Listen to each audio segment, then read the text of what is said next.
Chapter 21, Mujer a Mujer, Woman to Woman. Being part of Woman to Woman is like having 12 new aunts. The way they all ask, and how's school? Then, any boys trying to get with you?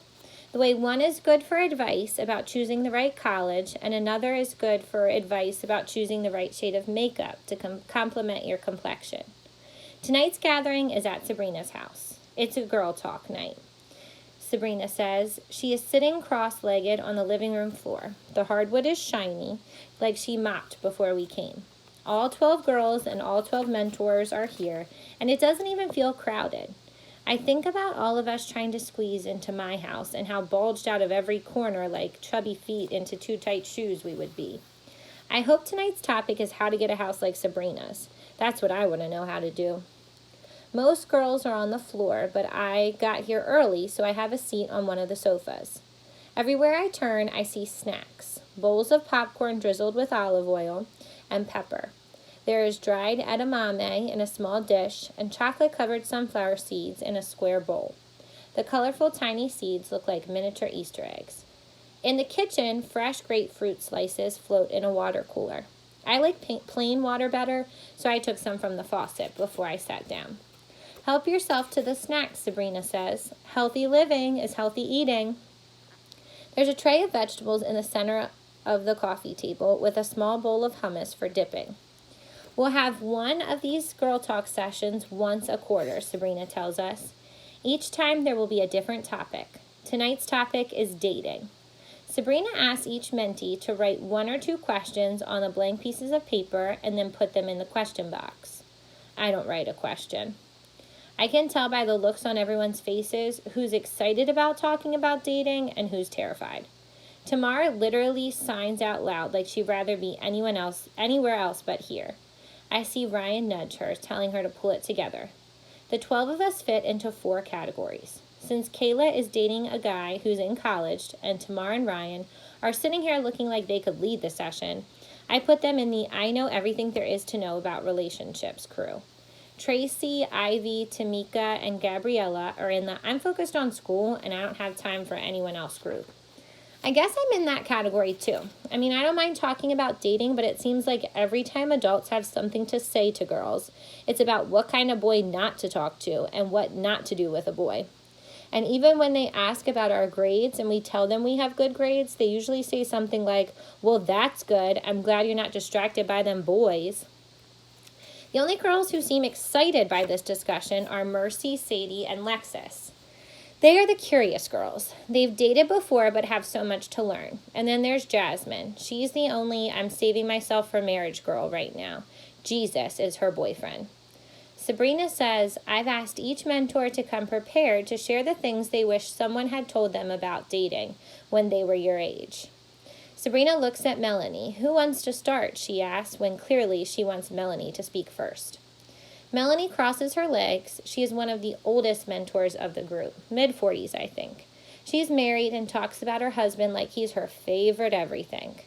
Sure, I'll give it a go, she says. When I first got Sabrina's email, I thought, well, if I'm really honest with myself, the truth is I was given some very good advice about dating. I just didn't listen. The women laugh in agreement. Seriously, she says, my mom schooled me well. She told me that before thinking about dating and sex and all of that, I needed to worry about myself because I would never be able to love anyone or treat anyone with dignity if I didn't first love and respect myself. Rachel, one of the mentors, snaps her fingers like she's at a poetry cafe. Girl, you can say that again. All the women are nodding, their heads moving like synchronized swimmers. Tamara asks, but what if you already know who you are and what you want? Another woman speaks. She looks at Tamara and says, you think you know yourself, but trust me, you will keep growing and developing. That's why you all need to take the pressure off yourselves to have these serious relationships. You will change so much in the next 10 years. Sabrina interrupts, in ways you can't even imagine. Right, the woman says. Ryan looks like she's checked out of the conversation. She's playing with the chocolate-covered sunflower seeds, lining them up on their plate according to color. Sabrina speaks again. Any other mentors want to add something, she asks. Maxine hasn't spoken. She's looking all over the room, everywhere except Sabrina's direction. Like she doesn't want to be called out. She must be thinking of John. Must be thinking she has no advice to give. Brenda speaks. I guess I'll add that relationships should be fun. I mean, there should be real joy in spending time with the person you're dating. And actually, that goes for friendships too. If a person is making you the brunt of the joke all the time, or if they're dismissive of your feelings, then you need to stop wasting your time. Now that's the truth, someone says. Then Sabrina says, with that, we'll go to the question box. She shakes the velvet box and pulls an index card out. Our first question is, how do I get guys to notice me? I'll take that one, Carla says. I think being yourself will attract the person who's best for you. You have to be true to yourself. Don't change what makes you you because someone is going to want you.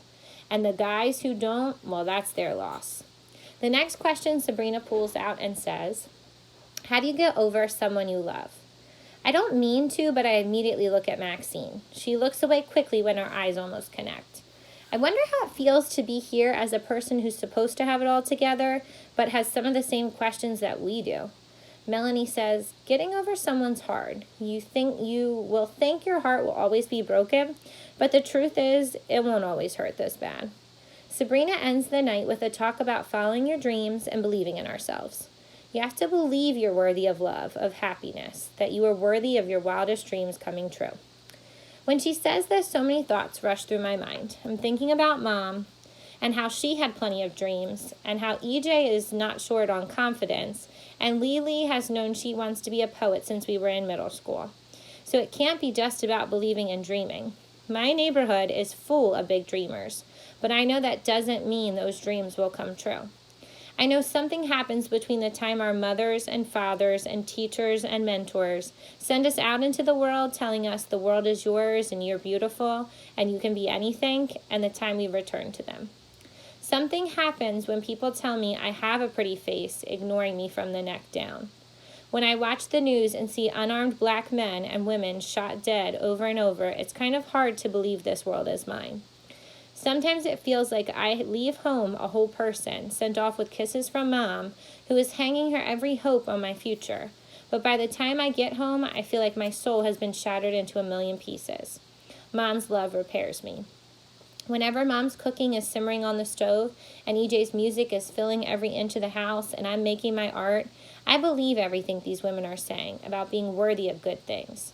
Those are the times I feel secure, feel just fine. I feel like I look in the mirror and see Dad's eyes looking back at me, my mom's thick hair, thick everything, and that's when I believe my dark skin isn't a curse, that my lips and hips, hair and nose don't need fixin', that my dream of being an artist and traveling the world isn't foolish. Listening to these mentors, I feel like I can prove the negative stereotypes about girls like me wrong, that I can and will be more and do more. But when I leave, it happens again, the shattering. And this makes me wonder if a black girl's life is only about being stitched together and coming undone. Being stitched together and coming undone. I wonder if there's ever a way for a girl like me to feel whole. Wonder if any of these women can answer that.